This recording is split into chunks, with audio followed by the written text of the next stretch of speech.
राधे राधे। देखिए, एक मतलब डाउट सभी को है ये संसार में, सभी को, बहुत सारे लोगों को एक डाउट है कि जो अच्छा काम करते हैं भगवान उन्हीं को क्यों दुख देते हैं, और जो बुरा काम करते हैं, चोरी करते हैं, डकैती करते हैं, किसी का दुकान लूट लेते हैं, किसी का घर लूट लेते हैं, वो आराम से ऐश कर रहे हैं, बिंदास कर रहे हैं।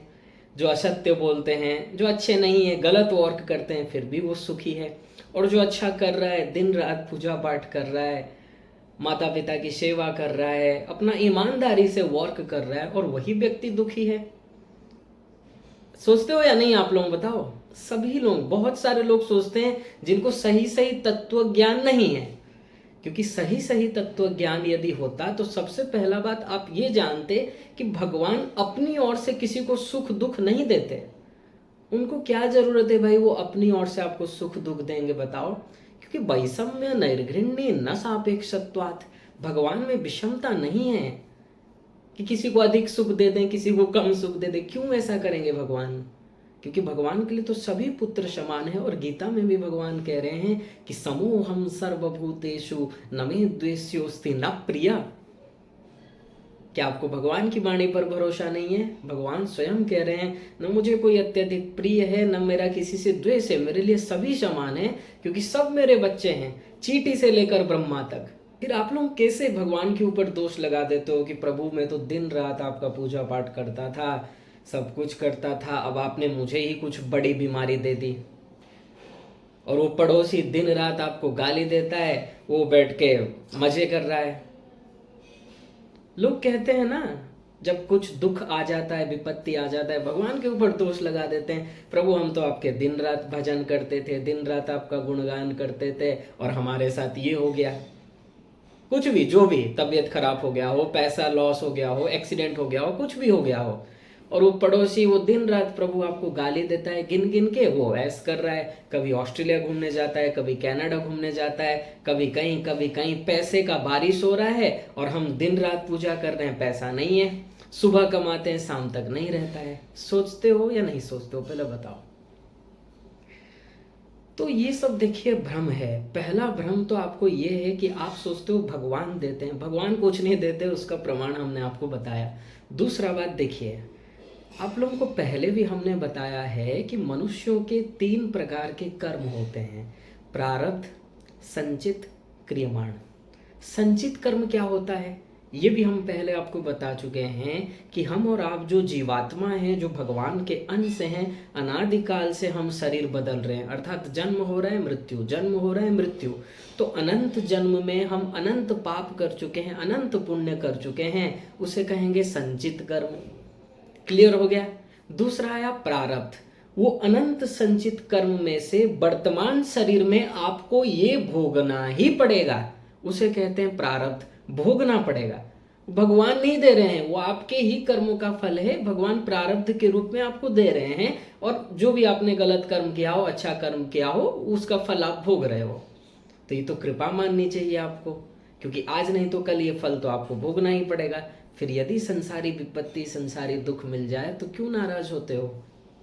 और तीसरा देखिए क्रियमाण कर्म, अर्थात अभी जो हम कर्म कर रहे हैं वर्तमान में, ये नेक्स्ट फिर क्या होगा, ये सब फिर प्रारब्ध बनेगा। ठीक है, तो समझ गए संचित किसे कहते हैं, प्रारब्ध किसे कहते हैं, क्रियमाण कर्म किसे कहते हैं। तो भले ही तुम भगवान का दिन रात गुणगान कर रहे हो, अच्छा कर्म कर रहे हो, अच्छा वर्क कर रहे हो, ईमानदारी से सच्चाई से अपना धर्म निभा रहे हो, लेकिन यदि आपका प्रारब्ध में लिखा है कि आपको ये दुख मिलेगा, ये रोग मिलेगा, भोगना पड़ेगा।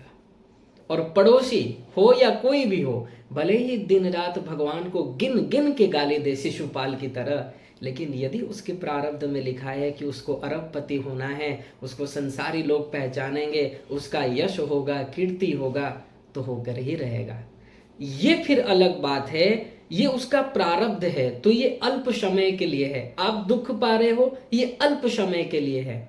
नेक्स्ट फिर जब आपका अच्छा प्रारब्ध आ जाएगा, क्योंकि आपका भी प्रारब्ध अच्छा तो आएगा ही, क्योंकि सभी जीव ने भाई पुण्य भी किए हैं, अभी पाप भोग रहे हो, कल को पुण्य का जब फल देंगे तब तुम्हारा अच्छा होने लगेगा, और उसको जो भगवान फिर दंड देने लगेंगे उसके कर्म के अनुसार, फिर वो उसका बुरा होने लगेगा। क्लियर हुआ?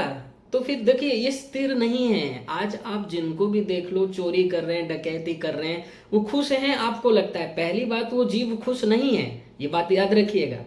संसारी लोग क्या होता है, उनकी मनोभावना ऐसी है कि वो देखते हैं कि ये व्यक्ति इतना पैसा है, अच्छे अच्छे कपड़े पहनता है, चारों तरफ घूमता है, अच्छा उसका परिवार है, सुंदर पत्नी है, 2-4 बच्चे हैं, बड़ा सा महल है, घर है, नाम है, प्रतिष्ठा है, अच्छा बिजनेस है, तो लोग समझ लेते हैं वो सुखी है, जबकि वो नहीं है।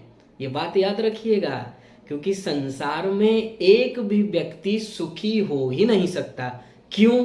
ये भी हम पहले से बता चुके हैं, क्योंकि संसार में आप कुछ भी प्राप्त कर लो, इच्छाएं समाप्त नहीं होंगी, और जब तक एक भी इच्छा शेष है, आप अतृप्त हो, आप अशांत ही रहोगे।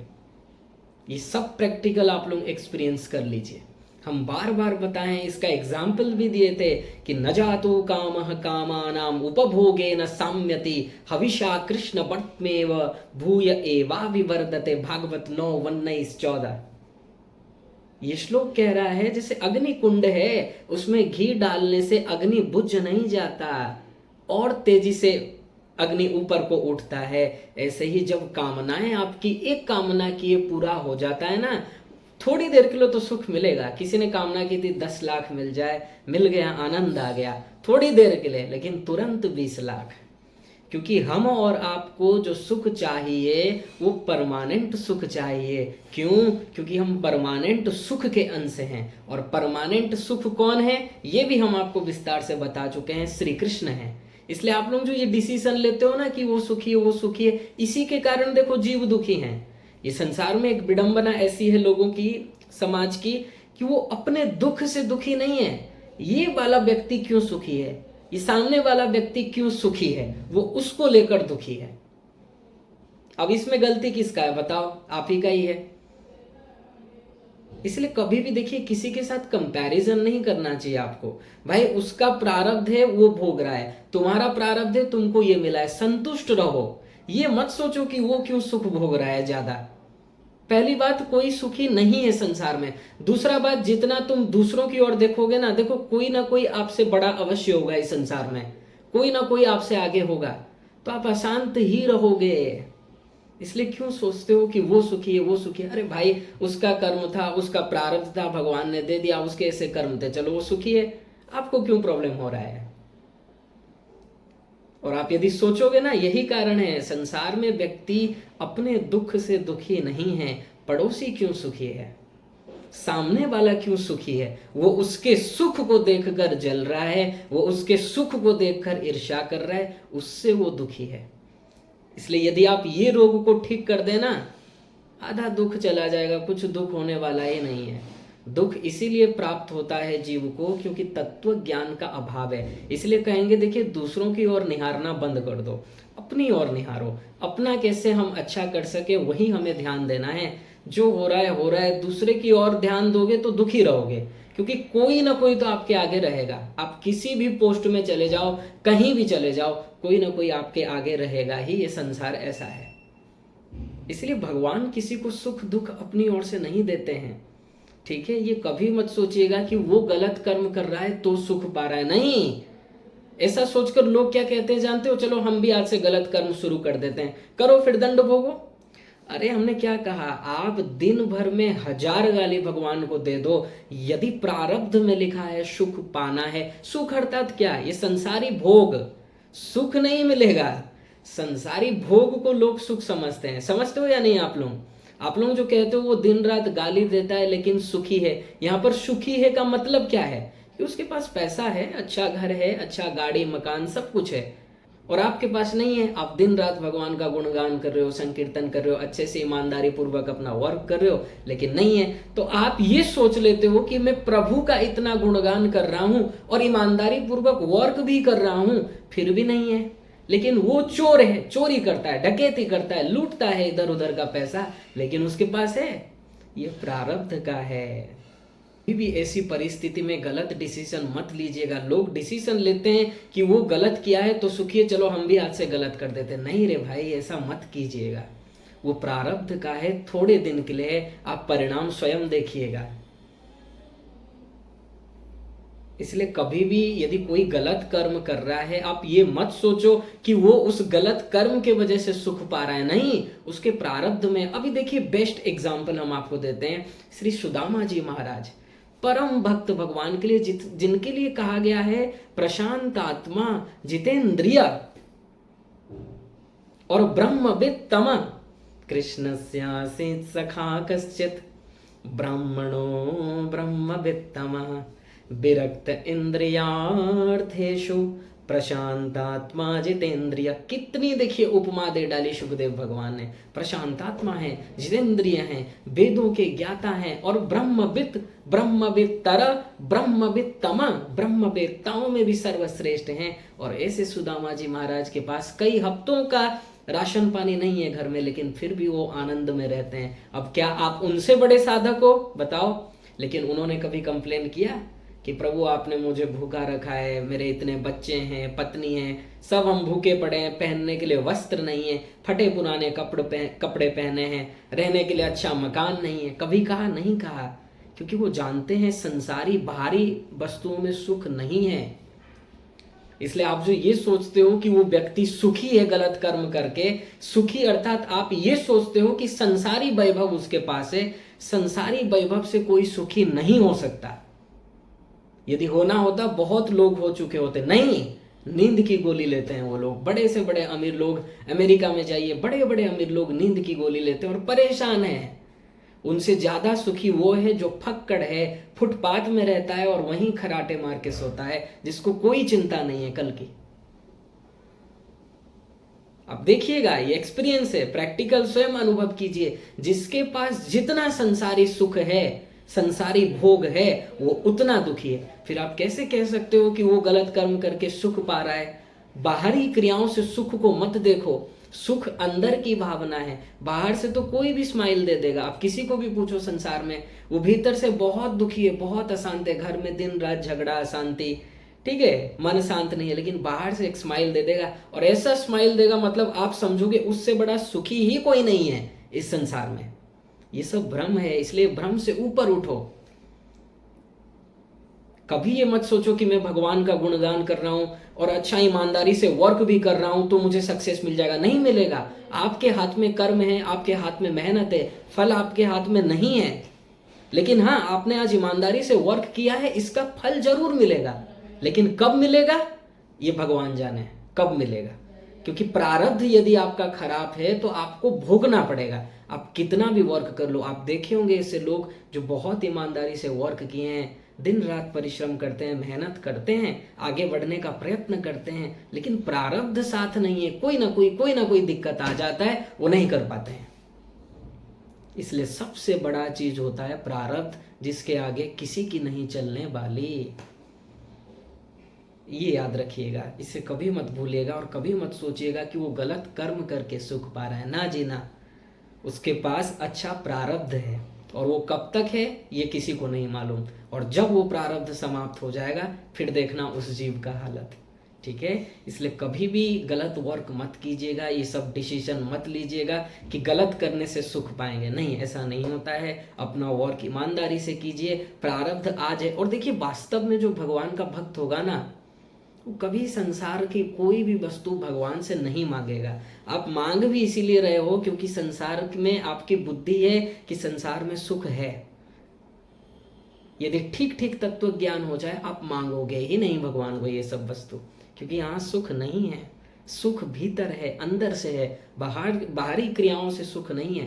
क्योंकि सुख रूप जो परमात्मा है वो हमारे अंदर है, हमारे हृदय में है।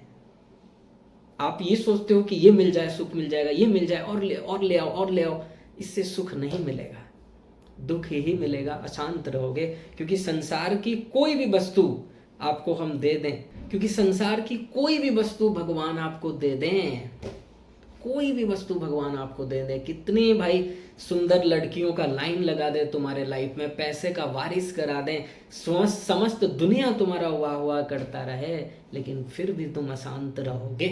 क्योंकि यहाँ जो सुख मिलता है वो क्षणिक है, टेम्पररी है।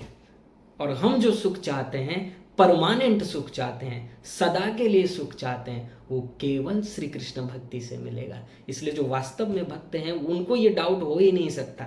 जिनको तत्व ज्ञान का अभाव है वही ऐसा बात करते हैं। इसलिए तत्व ज्ञान को बढ़ाइए, तत्व ज्ञान ज़्यादा से ज़्यादा श्रवण कीजिए।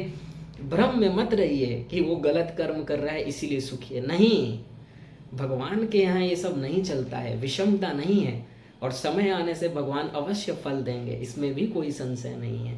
इसलिए आप अपना कर्म ईमानदारी से करो, अच्छे से करो, भगवान का स्मरण करते रहो, भविष्य अच्छा ही होगा। प्रारब्ध को भोग लो, सहर्ष भोग लो, और ये तो कृपा मानना चाहिए आपको कि भगवान बुरे कर्म का फल दे रहे हैं, नहीं तो कल को देखो फिर भोगना ही पड़ेगा। ठीक है, ये सब मतलब आज यदि नहीं दिए भगवान, कल को भोगोगे। चलिए अच्छा है, आज ही भोग लेते हैं, समाप्त हो रहा है। इसलिए प्रारब्ध को स्वीकार करो, भगवान जो भी करेंगे आपके मंगल के लिए ही करेंगे। इसलिए कभी भी न तो भगवान को दोष देना है, भूल से भी मत देना, ये सब तत्व ज्ञान याद रखना। और कभी भी संसार को देखकर ये मत कहना कि गलत कर्म करने वाले सुखी रहते हैं। ठीक है, हम उम्मीद करते हैं आप लोग आज समझ गए होंगे, जो जिनको भी ये डाउट था कि जो गलत करते हैं वो सुखी रहते हैं। आशा है आपको क्लियर हो गया होगा। ठीक है, अपना वर्क ईमानदारी से करो, भगवान की भक्ति करो, निरंतर भगवान का स्मरण करते रहो, क्योंकि हम और आपका एक ही लक्ष्य होना चाहिए, भगवत प्राप्ति, क्योंकि वही सुख है और सुख कहीं है ही नहीं। यही तो वेद बता रहे हैं, यही तो पुराण बता रहे हैं। वेद शास्त्र में क्या लिखा गया है कि किसी भी तरह ये जीव का मन भगवान में लग जाए, भगवान से हमें प्रेम हो जाए, बस हो गया कल्याण, इसमें कोई संशय नहीं है। राधे राधे।